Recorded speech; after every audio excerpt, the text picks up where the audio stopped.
Hello दोस्तों। तो मैं कुछ दिनों से एक बात बताना चाहता था कि जब आंसर लिखा जाता है ना, पेपर प्रेजेंटेशन के बारे में है, तो give reason type of questions आते हैं आईसीएसई में, है ना। हर एक पार्ट्स में रहते हैं, कुछ ना कुछ रीजन रहता है। तो उसमें हमें कैसे लिखना है ना। कुछ बच्चे कैजुअली कुछ लिख के छोड़ देते हैं, मार्क्स कट जाता है। तो फिर क्यों मार्क्स कटा, ऐसा क्वेश्चन आता है और बाद में बोर्ड में देखेंगे कुछ कम मार्क्स आ गया। तो ऐसा होता है और मेरा एक्सपीरियंस ये है कि कंप्लीट आंसर नहीं रहता है, उसमें फिज़िक्स नहीं रहता है, तो इसलिए मार्क्स काटना पड़ता है। तो इसलिए क्या करना है, जब give reason type of questions का आंसर लिखते हैं तो उस आंसर में आपका फिज़िक्स उसमें होना चाहिए, है ना। इसका मतलब है कि जो टॉपिक से वो क्वेश्चन लिया गया है उस टॉपिक्स के बारे में, और जो भी पैरामीटर्स है, फिज़िक्स पैरामीटर्स है, जैसे टर्म्स है, एक्सप्रेशंस है, उसको आपको अच्छे से लिखना है उस आंसर में, ठीक है। तो मान लीजिए एक 2 मार्क्स का क्वेश्चन है ना। यहाँ पर मैंने एक सैम्पल लिख के रखा है, door handles are fitted at the edge of the doors, है ना। तो डोर में जो हैंडल्स रहते हैं वो एज में रहते हैं, दूर में रहते हैं, अवे फ्रॉम द हिंजेस। ऐसा अलग अलग टाइप से क्वेश्चन आ सकता है, गिव रीज़न है। अभी देखिए यहाँ पर 2 मार्क्स हैं, तो आपको कम से कम 2 फिजिक्स के पॉइंट्स आपको वहाँ पर एक्सप्रेस करना पड़ेगा। तो ये याद रखिए। तो लिखेंगे कैसे अभी, है ना। तो कुछ बच्चे लिख देते हैं door handles are fitted at the edge of the door so that door can be easily open, और door can be easily open with the less force, और less force is required to open the door, ऐसे कुछ लिख देते हैं। तो उसमें ठीक है, लेस फोर्स समझ में आ गया, लेकिन फिर भी उसमें क्वेश्चन रह गया, फोर्स क्यों कम हो गया, क्यों फोर्स कम होता है, वो वहाँ पर कम होता है। उसमें फिज़िक्स का अभी भी एक्सप्लेनेशन इनकम्प्लीट है, तो उसमें मार्क्स 1 मार्क्स तो कट ही जाएगा उसमें, क्योंकि एक पॉइंट तो आ गया कि लीस्ट फोर्स, ठीक है, लेकिन फुल मार्क्स आपको नहीं मिलेगा। तो क्या करना है कि ये जो डोर हैंडल्स, उसको फोर्स अप्लाई करना, फिर डोर वो टर्न करता है, तो फिर कौन से टॉपिक से ये लिया गया है, तो वो टॉपिक है टॉर्क या मोमेंट ऑफ फोर्स।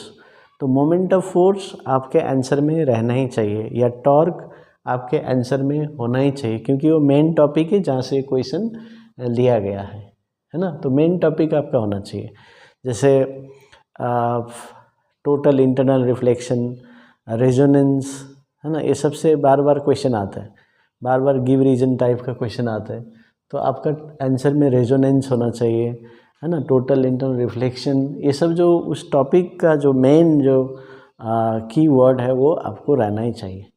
तो इसलिए अभी इसमें यदि देखते हैं तो इसमें क्या है, जब रोटेशन का बात आता है तो टॉर्क तो हो गया मेन, उसमें फोर्स लगाना पड़ता है, फोर्स हो गया।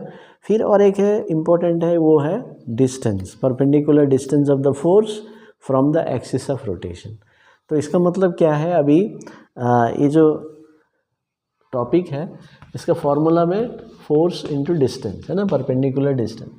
तो ये तीनों चीज़ आपको इंक्लूड करना है, ये 2 चीज़ तो इंक्लूड करना ही है इसमें, 2 मार्क्स का है। तो लेकिन जब तीनों यूज़ करेंगे तो आपका परफेक्ट आंसर, मार्क्स कटेगा ही नहीं, इसमें फुल मार्क्स आपको मिल जाएगा। तो देखिए मैंने लिखा है door handles are fitted at the edge to increase the perpendicular distance. देखिए मैंने पहले लिख दिया एज में है तो परपेंडिकुलर डिस्टेंस इंक्रीज हो गया, तो मैंने एक पैरामीटर ले लिया, इंक्रीज भी लिख दिया, इंक्रीज डिक्रीज इफेक्ट क्या है वो लिखना है, ठीक है। और कभी भी बिकॉज से आंसर मत शुरू कीजिए, एक सिंपल सेंटेंस शुरू कीजिए, कुछ पार्ट्स ले लीजिए क्वेश्चन से, लेकिन बिकॉज से आंसर मत शुरू कीजिए। तो door handles are fitted at the edge to increase the perpendicular distance. देखिए कितना अच्छा है। तो एक पैरामीटर आ गया, कौन सा distance, distance of the force from the axis of rotation, meaningful sentence.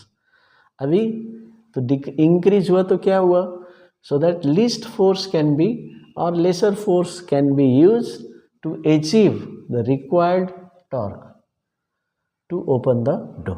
अभी डोर को घुमाना है तो टॉर्क लगेगा, कितना टॉर्क लगेगा वो चाहिए हमें। तो उसके लिए हमें यदि हम डिस्टेंस बढ़ा देंगे तो given torque can be achieved with the less force. तो देखिए लीस्ट फोर्स, रिक्वायर्ड टॉर्क, है ना, तो तीनों चीज़ मैंने यहाँ पर इंक्लूड कर दिया, तो इसमें आपको फुल मार्क्स मिलेगा। अब इसमें थोड़ा मॉडिफाई आप कर सकते हैं, आपके लैंग्वेज के हिसाब से कर सकते हैं। यदि मान लीजिए आपको